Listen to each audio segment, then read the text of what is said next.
Buat adik-adik khususnya nih yang abis lulus SMA terus bingung mau kuliah di mana, jadi lebih baik kalian dengerin sesi yang kali ini.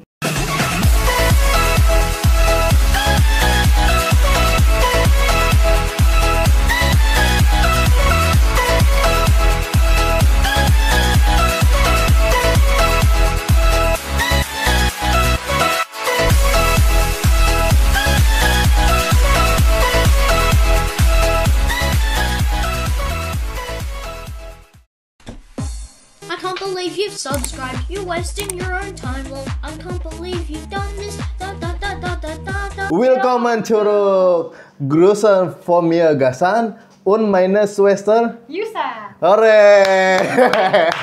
Jadi artinya apa itu bocah? selamat datang kembali dari Gasan dan Oke. Yusa.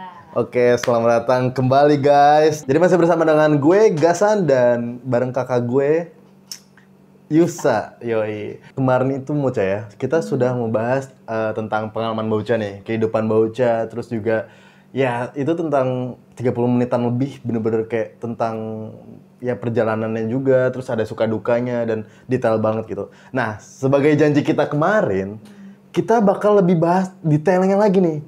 Kita mulai bahas dari 5 alasan kenapa harus kuliah di Jerman. Terus juga kita bakal ngebuat konten tentang agen versus mandiri nih Mocha ya. Yeah. Terus tentang persiapan masuk student college. Asik. Kenapa gak student college gitu? Ya sama aja. Oh, sama aja. Itu of English, maksudnya Oh. bahasa Inggris dan student college. Oh, alah cuman gitu doang. Iya. Oke, nah jadi di sini masih bersama dengan kakak gua dan kita lebih bahas tentang detail. Tapi jangan lupa untuk teman-teman subscribe channel Albak dan jangan lupa untuk nyalain tanda loncengnya. Dan kalau misalkan ada AdSense-nya itu jangan di skip cuy, biar cuan-cuan kan. Nah jadi Mocha nih, kita mulai dari 5 alasan nih. Atau mungkin banyak ya, cuman kita lebih mengerucuti aja jadi 5 ya. 5 nggak ya? Asik. Kenapa jadi 5 nggak ya gitu? Oh ya Mocha, kemarin kan kita pakai baju piyama nih. Sekarang kita hitam-hitam gitu cuy. Terus ada baju Berlin. Yoi. Ini Dari Berlin loh. ini murah ya? Berapa nih harganya? Soalnya emang halus-halus gitu cuy. Oke deh. 3 euroan. Ya soalnya kakak gue juga bisa buka jasa titip gitu sih. Jadi sekalian promo lah. Lumayan cuy jual bagasi kan. Salah, tinggal DM aja nanti. Yoi, di Instagramnya Bauca apa namanya? Yusa SN. Yusa SN. Double S. Oke, thank you banget buat promosinya beberapa detik gitu. Nah, Mocha, dari 5 alasan nih, apa sih alasan pertamanya harus kuliah di Jerman? Soalnya ini kan penting banget untuk seangkatannya Gasan, terus juga buat temen-temen yang mungkin udah prepare nih dari SMA, yang baru masuk SMA tuh. Kan sekarang zaman sekarang anak-anak kuliah juga udah keren banget kan, dari mungkin ada dari yang dari SMP-nya tuh udah ngeliat, cuman bener-bener baru dipelajarin dari SMA. Dia mereka udah, wah gue pengen kuliah di luar negeri, terutama di Jerman. Nah, kita panas-panasin deh mereka Mocha, biar semakin membara banget nih ya. Jadi buat teman-teman, apa nih Mocha? Buat adik-adik khususnya nih yang abis lulus SMA terus bingung mau kuliah di mana, jadi lebih baik kalian dengerin sesi yang kali ini.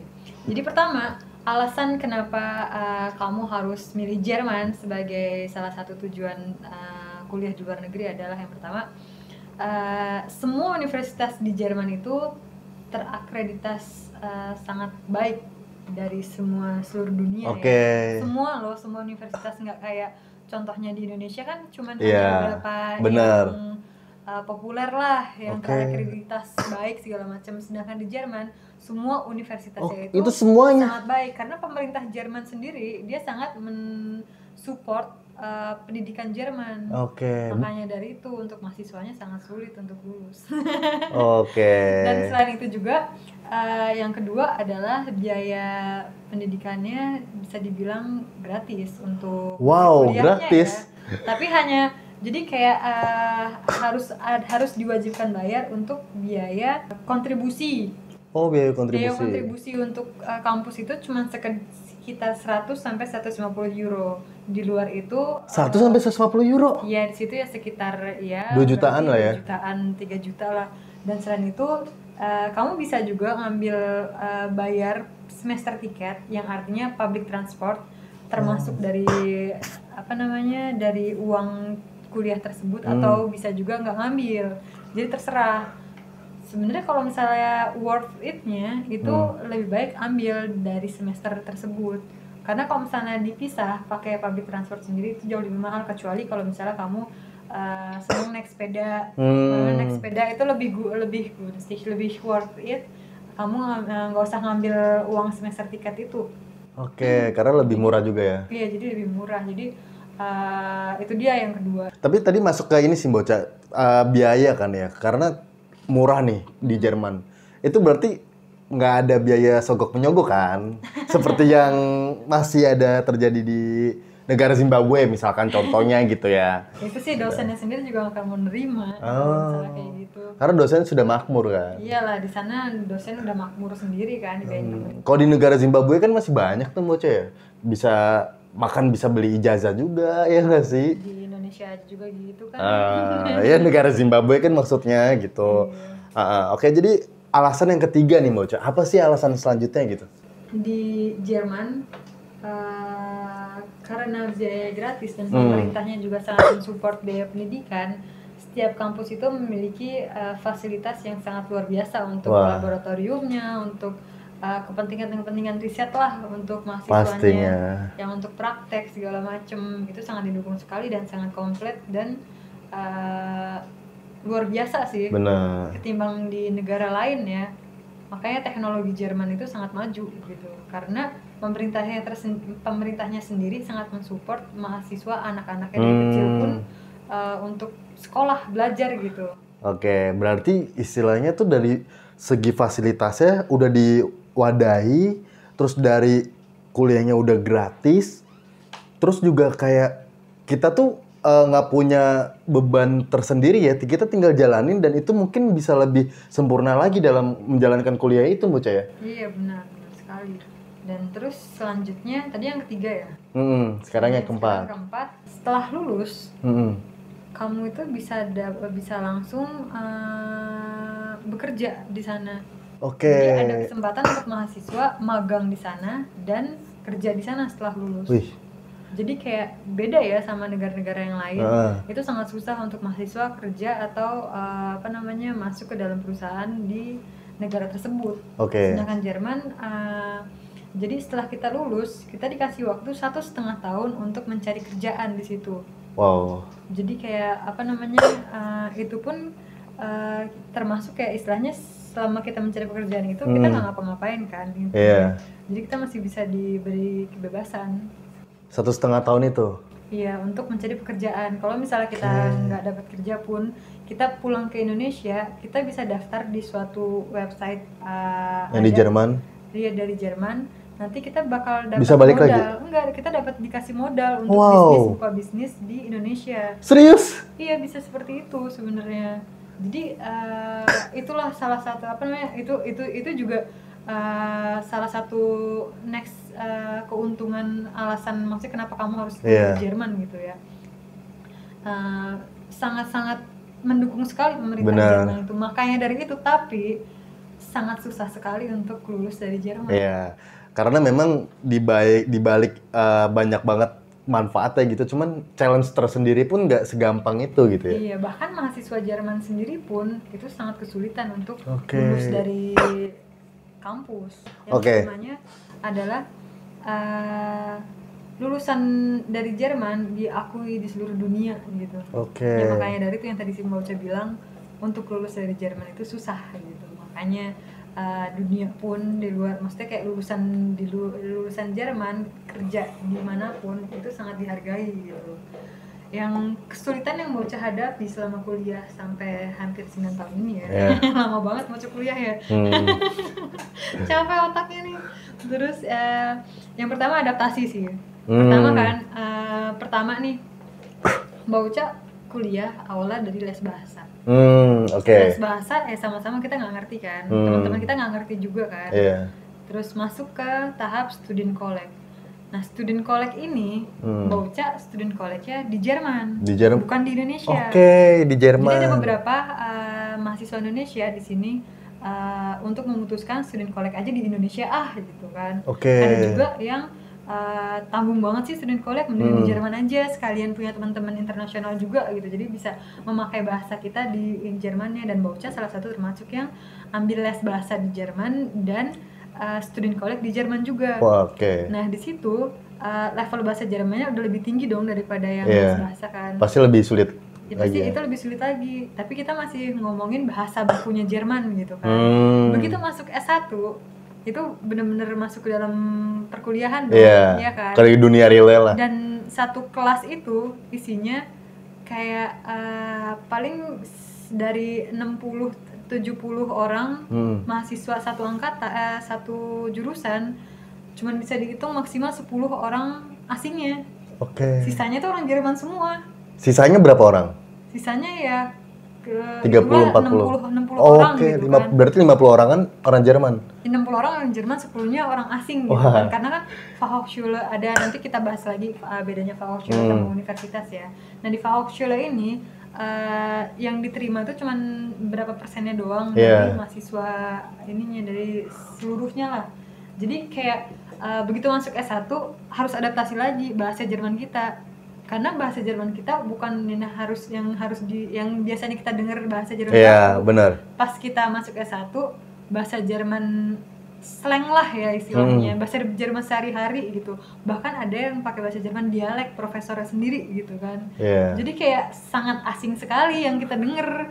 Jadi kayak itu sangat baru buat kita gitu. Dan istilahnya orang Jerman pun sendiri ngomong ke Bauca, ini profesor ngomong pakai bahasa dialek yang sebelumnya dia tinggal di Hamburg kan. Di Hamburg itu dia ngomong pakai bahasa Hochdeutsch, itu kayak bahasa bakunya Jerman lah. Begitu dia pindah ke Jerman Timur, profesornya kan pakai bahasa dialek semua kan. Jadi kayak dia pun nggak ngerti kan? Dia pun nggak ngerti, padahal orang natifnya sendiri gitu kan. Gimana kita dong orang asingnya. Jadi kayak mereka salut juga untuk orang-orang asing yang bisa mau gitu ya untuk kuliah di Jerman, karena itu tidak mudah dan sangat sulit gitu.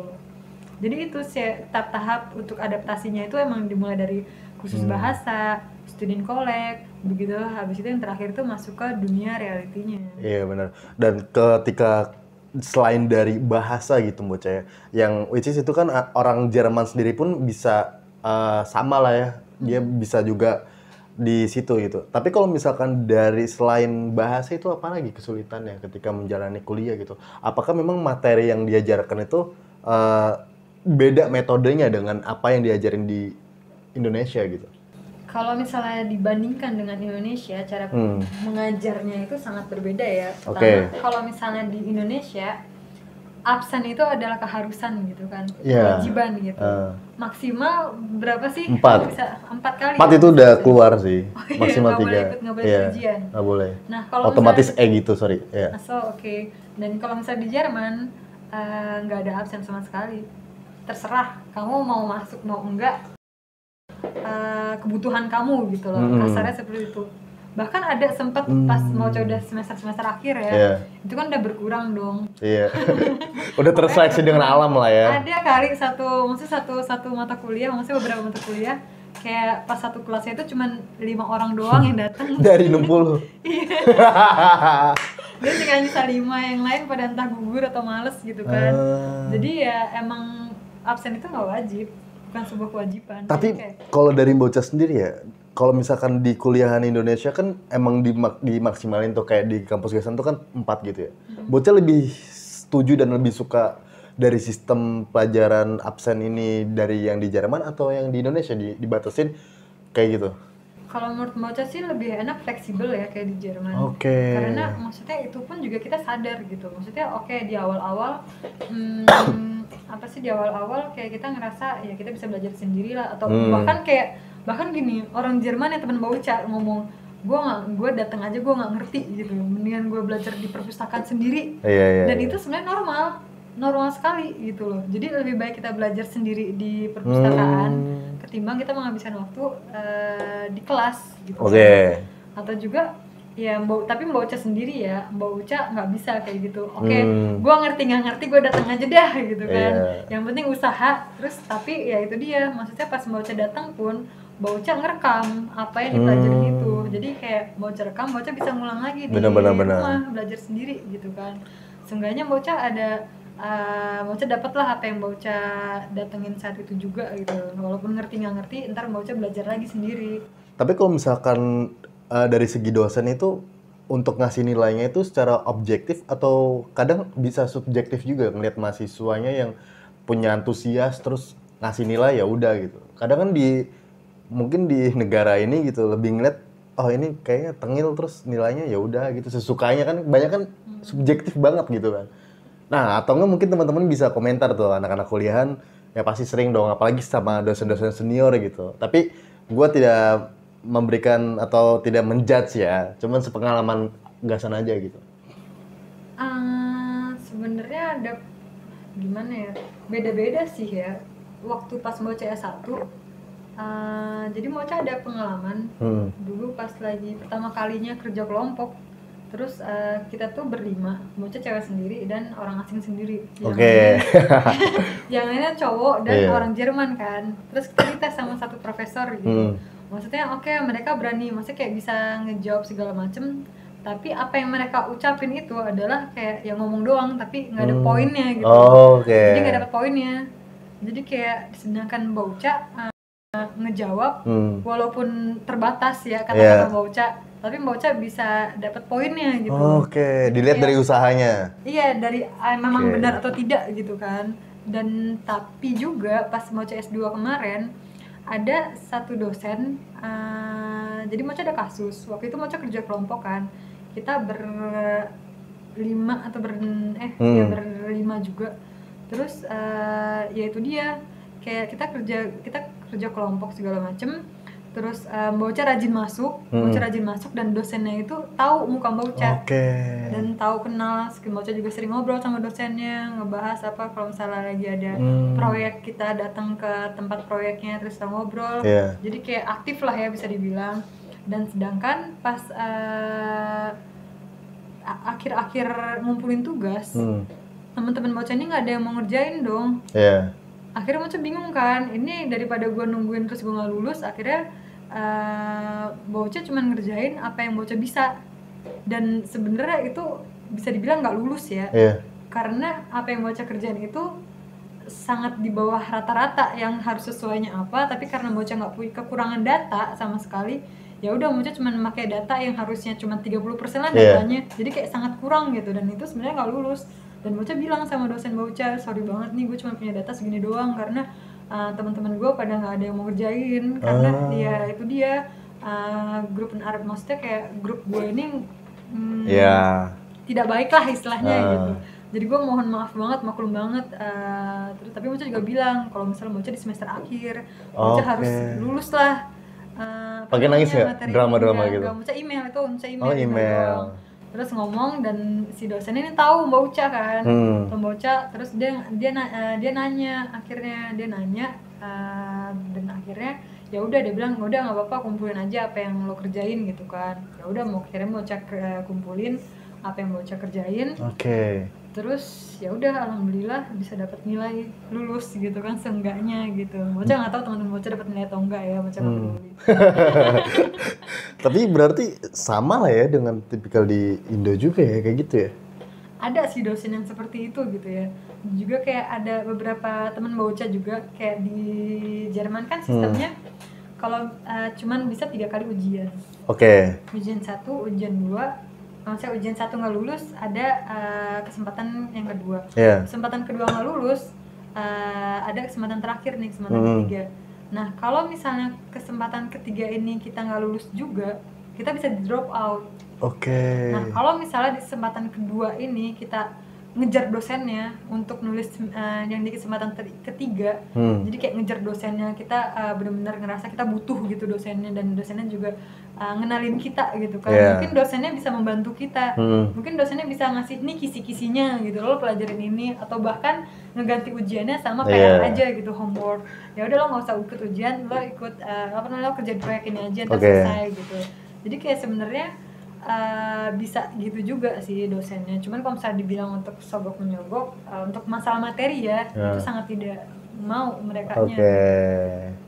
Nah kalau misalkan kesulitan lainnya nih Mocha, dari segi metode pembelajarannya, selain dari tadi bahasa, terus tadi dari segi dosennya juga, terus absen dan lain-lain. Ada lagi nggak sih yang kayak mahasiswa ini harus antisipasi dari kesulitan ini biar bisa mereka lihat gitu dan bisa diperbaiki lagi gitu?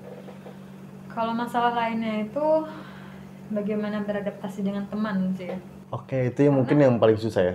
Itu paling susah karena untuk menurut Mbak Uca, orang Jerman itu nggak bisa dibilang aktif dengan kita gitu. Jadi mereka bakal aktif kalau gimana ya? Maksudnya kalau misalnya kita nggak aktif, kita nggak menanyakan, mereka mungkin nggak akan mengajak kita gitu loh. Jadi istilahnya, dan apalagi ya kalau misalnya kita diajak sekali, kita tolak, kita mungkin nggak akan diajak lagi gitu.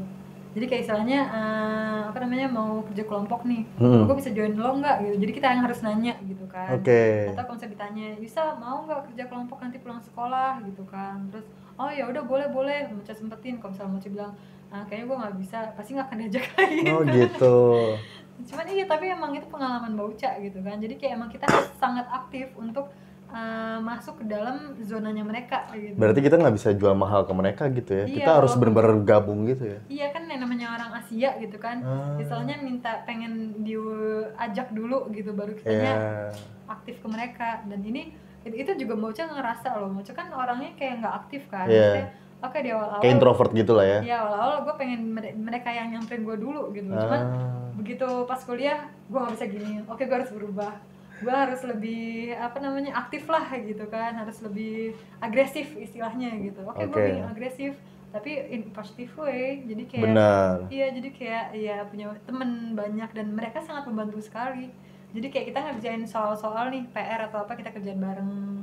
Terus nanti kalau misalnya ada mau ujian, kita ngebahas soal bareng. Jadi belajar bareng, benar-benar kayak wah, mereka sangat membantu sekali. Makanya alhamdulillah Mocha bisa tepat waktu lulusnya.